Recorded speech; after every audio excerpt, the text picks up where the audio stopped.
Hi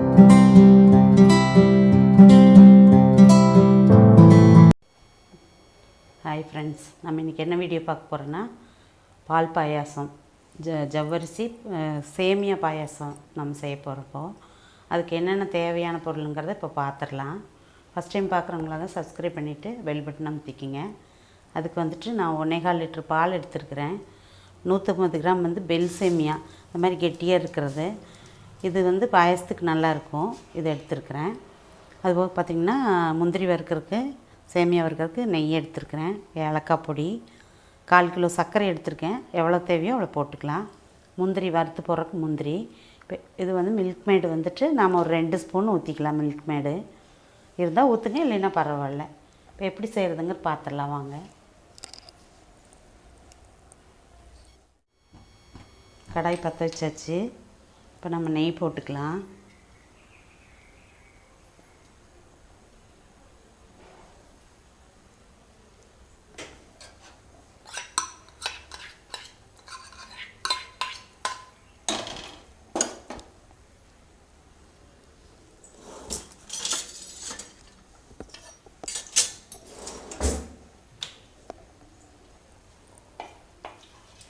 காஞ்சதுக்கப்புறம் நம்ம முந்திரி போட்டு வறுத்து எடுத்து வச்சுக்கலாம்.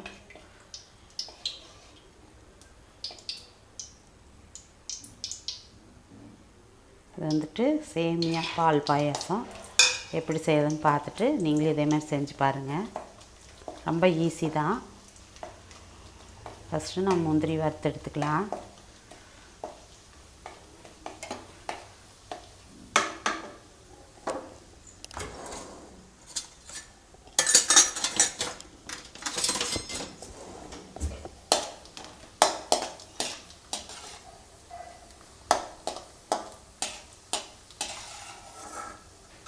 எடுத்து வச்சுட்டு நம்ம அப்படியே சேமியாவை இதில் வறுத்துக்கலாம். கொஞ்சம் நெய்யில்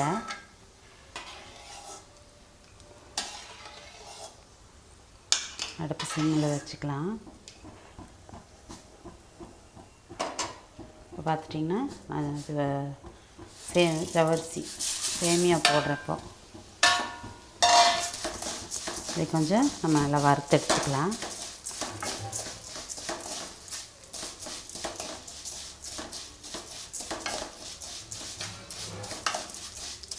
வறுத்துட்டு நம்ம பால் அடுப்பில் வச்சுக்கலாம். நான் 150 கிராம் எடுத்துருக்கிறேன். 150 கிராமுக்கு 1.25 லிட்டர் பால்.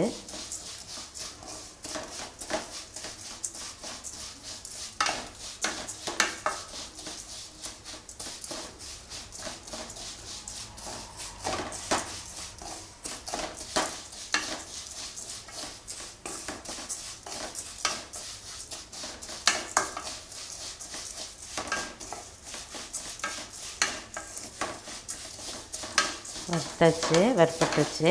நம்ம இன்னும் பால் அடுப்பில் வச்சுக்கலாம். பாலை வச்சுக்கலாம். பாலை காய வச்சுட்டு பால் பொங்கி வரும்போது நம்ம மீடியமாக வச்சுட்டு அப்படி கரண்டி விட்டு இது பண்ணிக்கலாம். வேகிறது பார்த்திட்டிங்கன்னா அளவாக வெந்தால் போதும், ரொம்ப வேகக்கூடாது. அதுக்கப்புறம் நம்ம வெந்ததுக்கப்புறம் எந்த அளவுன்னு காட்டிட்டு உங்களுக்கு நான் சர்க்கரை போட்டு காட்டுறேன். பால் காயிட்டும். பால் பார்த்திங்கன்னா காஞ்சிருச்சு. நமக்கு சேமியா போட்டுக்கலாம்.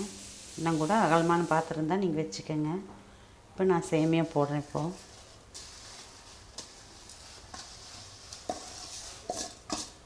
அப்படியே மீடியமாகவே வெந்துட்டுருக்கட்டும்.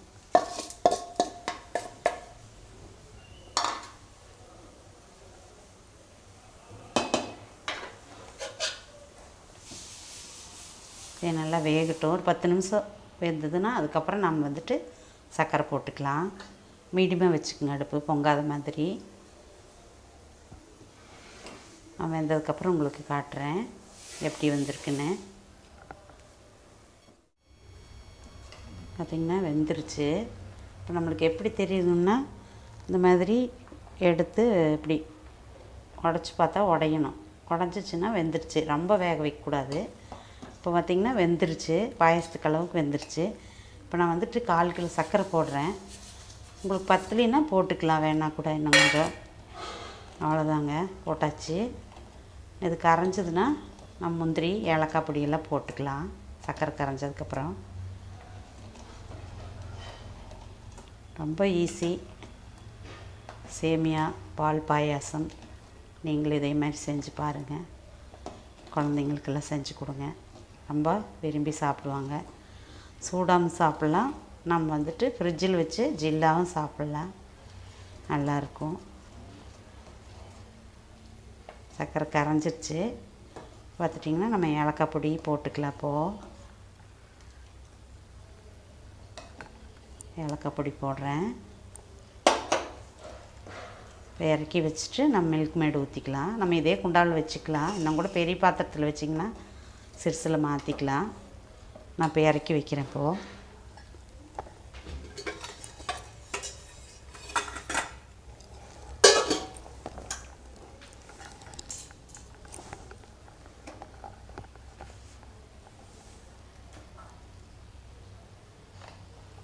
பார்த்தா உங்களுக்கு தண்ணி மாதிரி இருக்கிற மாதிரி தான் இருக்கும்.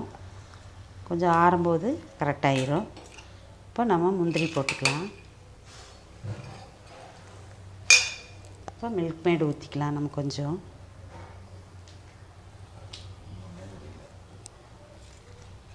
நம்ம ஒரு 2 ஸ்பூன் அளவு ஊற்றிக்கலாம். உங்களுக்கு இது டேஸ்ட்டுக்கு நீங்கள் இருந்தால் ஊற்றலாம், இல்லைன்னா விட்டுலாம், ஒன்றும் பிரச்சனை இல்லை.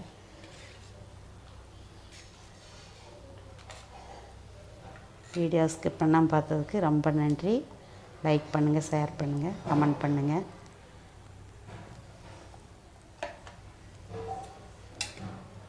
பாயாசம் ரெடி.